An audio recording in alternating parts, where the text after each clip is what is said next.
Oremos antes de comenzar. Señor, por favor, déjanos entender tu palabra y ponerla en nuestros corazones. Que moldee nuestras vidas para ser más como tu Hijo. En el nombre de Jesús preguntamos. Amén. Capítulo 12. Por tanto nosotros también, teniendo en derredor nuestro una tan grande nube de testigos, dejando todo el peso del pecado que nos rodea, corramos con paciencia la carrera que nos es propuesta, puestos los ojos en el autor y consumador de la fe, en Jesús, el cual, habiéndole sido propuesto gozo, sufrió la cruz, menospreciando la vergüenza, y sentóse a la diestra del trono de Dios. Reducid pues a vuestro pensamiento a aquel que sufrió tal contradicción de pecadores contra sí mismo, porque no os fatiguéis en vuestros ánimos desmayando, que aún no habéis resistido hasta la sangre combatiendo contra el pecado, y estáis ya olvidados de la exhortación que como con hijos habla con vosotros diciendo, Hijo mío, no menosprecies el castigo del Señor, ni desmayes cuando eres de él reprendido. Porque el Señor al que ama castiga, y azota a cualquiera que recibe por hijo. Si sufrís el castigo, Dios se os presenta como a hijos, porque ¿qué hijo es aquel a quien el Padre no castiga? Mas si estáis fuera del castigo, del cual todos han sido hechos participantes, luego sois bastardos y no hijos. Por otra parte, tuvimos por castigadores a los padres de nuestra carne, y los reverenciábamos. ¿Por qué no obedeceremos mucho mejor al Padre de los Espíritus, y viviremos? Y aquellos, a la verdad, por pocos días nos castigaban como a ellos les parecía. Mas para lo que nos es provechoso, para que recibamos su santificación. Es verdad que ningún castigo al presente parece ser causa de gozo, sino de tristeza. Mas después da fruto apacible de justicia a los que en él son ejercitados. Por lo cual, alzad las manos caídas y las rodillas paralizadas, y haced derechos pasos a vuestros pies, porque lo que es cojo no salga fuera de camino, antes sea sanado. Seguid la paz con todos, y la santidad, sin la cual nadie verá al Señor, mirando bien que ninguno se aparte de la gracia de Dios, que ninguna raíz de amargura brotando os impida, y por ella muchos sean contaminados. Que ninguno sea fornicario o profano, como Esaú, que por una vianda vendió su primogenitura. Porque ya sabéis que aún después, deseando heredar la bendición, fue reprobado, que no halló lugar de arrepentimiento, aunque la procuró con lágrimas. Porque no os habéis llegado al monte que se podía tocar, al fuego encendido, y al turbión, y a la oscuridad, y a la tempestad, y al sonido de la trompeta, y a la voz de las palabras, la cual los que la oyeron rogaron que no se les hablase más, porque no podían tolerar lo que se mandaba. Si bestia tocare al monte será apedreada, o pasada con dardo. Y tan terrible cosa era lo que se veía, que Moisés dijo, Estoy asombrado y temblando. Mas os habéis llegado al monte de Sión, y a la ciudad del Dios vivo, Jerusalén la celestial, y a la compañía de muchos millares de ángeles, y a la congregación de los primogénitos que están alistados en los cielos, y a Dios el juez de todos, y a los espíritus de los justos hechos perfectos, y a Jesús el mediador del Nuevo Testamento, y a la sangre del esparcimiento que habla mejor que la de Abel. Mirad que no desechéis al que habla, porque si aquellos no escaparon, que desecharon al que hablaba en la tierra, mucho menos nosotros si desecháramos al que habla de los cielos. La voz del cual entonces conmovió la tierra, mas ahora ha denunciado diciendo, Aún una vez, y yo conmoveré no solamente la tierra, mas aún el cielo. Y esta palabra, aún una vez, declara la mudanza de las cosas movibles, como de cosas hechas, para que queden las cosas que son firmes. Así que, tomando el reino inmóvil, retengamos la gracia por la cual sirvamos a Dios, agradándole con temor y reverencia, porque nuestro Dios es fuego consumidor.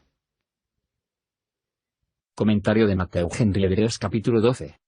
Versos 1 a 11. La obediencia perseverante de la fe en Cristo, se creó la carrera antes de los hebreos, en el que se deben o bien ganar la corona de la gloria, o tienen la miseria eterna por su parte, y está por delante.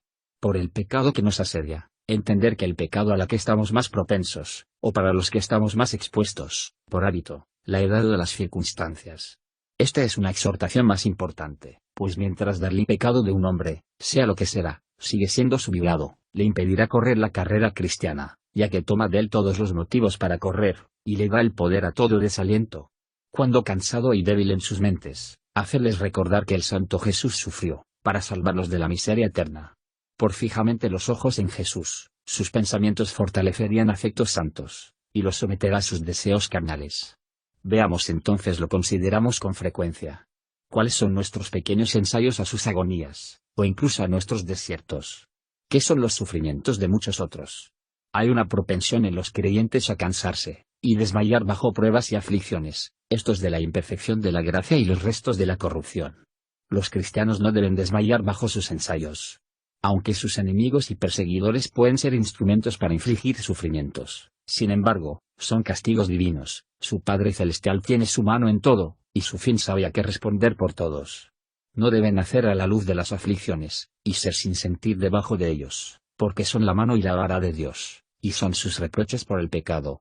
Ellos no deben desalentarse y fregadero bajo pruebas, ni preocuparse y quejarse, pero hay que tener con la fe y la paciencia. Dios puede permitir que otras personas solas en sus pecados, pero Él va a corregir el pecado en sus propios hijos. En esto Él actúa como se convierte en Padre. Nuestros padres terrenales a veces nos pueden castigar, para satisfacer su pasión, en lugar de reformar nuestras costumbres. Pero el Padre de nuestras almas nunca se aflige ni aflige a sus hijos voluntariamente. Siempre es para nuestro beneficio. Toda nuestra vida aquí es un estado de la infancia, e imperfecto en cuanto a las cosas espirituales, por lo tanto, tenemos que someternos a la disciplina de tal estado. Cuando llegamos a un estado perfecto, seremos plenamente reconciliados con el castigo de todos nosotros de Dios ahora. Corrección de Dios no es la condenación, el castigo será llevada con paciencia, y promover en gran medida la santidad. Veamos entonces aprendemos a considerar las aflicciones traídas a nosotros por la malicia de los hombres, como las correcciones enviadas por nuestro sabio y bondadoso Padre, para nuestro bien espiritual. Versos 12 a 17. Una carga de la aflicción es apto para hacer las manos del cristiano caídas y las rodillas crezca débil, le despierte y desalentarlo, pero en contra de esto, tiene que esforzarse, que mejor puede manejar su carrera espiritual y curso. La fe y la paciencia permiten a los creyentes a seguir a la paz y la santidad, como un hombre sigue su vocación constante, diligente, y con placer. Paz con los hombres, de todas las sectas y partidos, será favorable a nuestra búsqueda de la santidad. Pero la paz y la santidad van de la mano, no puede haber paz sin derecho y sin santidad. Cuando las personas no pueden detener la verdadera gracia de Dios, la corrupción prevalecerá y prorrumpir. Mirad que la lujuria inmortificada en el corazón, que parece estar muerto, debería surgir, a problemas y molestar a todo el cuerpo. Cayendo lejos de Cristo es el fruto de preferir los placeres de la carne, para que la bendición de Dios, y la herencia celestial, como lo hizo Esaú. Pero los pecadores no siempre tienen este tipo de pensamientos malos de la bendición divina y la herencia, ya que ahora tienen. Está de acuerdo con la disposición del hombre profano, desear la bendición, sin embargo, a despreciar los medios para que la bendición es que se pueden obtener. Pero Dios no cortar los medios de la bendición, ni unirse a la bendición con la satisfacción de los deseos del hombre. La misericordia y la bendición de Dios nunca se buscaron con cuidado y no obtuvieron. Versos 18 a 29. Monte Sinaí, sobre la que se formó la Iglesia y el Estado judío, fue un ejemplo de montaje como se podía tocar, aunque prohibidos de ser así, un lugar que se respiraba, por lo que la dispensación mosaica había mucho en el exterior y lo terrenal. El Estado Evangelio es amable y condescendiente, adecuado a nuestro marco débil. Bajo el Evangelio todos pueden venir con audacia a la presencia de Dios. Pero la desesperación obligada Santísimo, si se juzga por la santa ley dada en el Sinaí, y sin un Salvador. La Iglesia evangélica se llama el Monte de Sión, hay creyentes tienen una visión más clara del cielo y más los ánimos celestiales del alma. Todos los hijos de Dios son herederos, y cada uno tiene los privilegios de los primogénitos. Que se supone que un alma para unirse a esa gloriosa reunión y de la Iglesia anterior, que es aún familiarizados con Dios, siendo de ánimo carnal, amando este mundo actual y el estado de las cosas, mirando de nuevo a Él con una mirada persistente, lleno de orgullo y engaño, lleno de lujuria, tal alma parece haber confundido su camino, lugar, estado, y compañía. Sería incómodo para sí mismo y de todo. Cristo es el mediador del nuevo pacto, entre Dios y el hombre, para reunirles en este pacto, para mantenerlos juntos, para suplicar a Dios para nosotros, y para pedir a nosotros para Dios, y al fin de traer a Dios y su pueblo en el cielo. Este pacto se firma por la sangre de Cristo rociada sobre nuestras conciencias, ya que la sangre del sacrificio era rociada sobre el altar y la víctima. Esta sangre de Cristo habla en nombre de los pecadores, que declara no por venganza, sino por la misericordia. Mirad, pues, que no niega su llamado de gracia y de salvación ofrecido.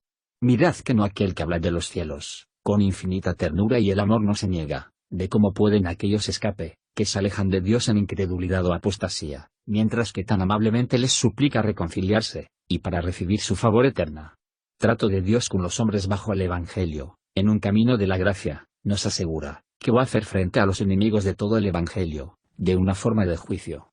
No podemos adorar a Dios aceptablemente, a menos que lo adoramos con temor y reverencia. Solo la gracia de Dios nos permite adorar a Dios correctamente. Dios es el mismo Dios justo y recto bajo el Evangelio como bajo la ley. La herencia de los creyentes está asegurado a ellos, y todas las cosas que pertenecen a la salvación se dan libremente en respuesta a la oración. Busquemos la gracia, para que podamos servir a Dios con temor y reverencia. Gracias por escuchar.